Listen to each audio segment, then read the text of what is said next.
The Amana ASXV9 variable speed air conditioning system was introduced in 2019 as part of Amana's lineup of energy efficient inverter driven units.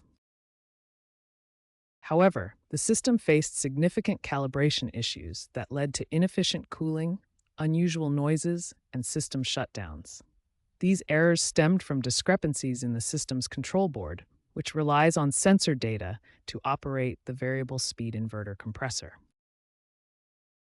The core problem was often sensor drift or firmware bugs that caused the inverter to miscalibrate, leading to over or underspeed operation of the compressor. This resulted in reduced system lifespan and higher energy costs. These issues led to a major recall in late 2022 that affected approximately 150,000 units across North America. The initial fix involved mandatory software updates and hardware replacements, specifically targeting the variable speed drive module. Firmware Update 3.2, rolled out in mid-2024, included automated self-calibration protocols using onboard sensors.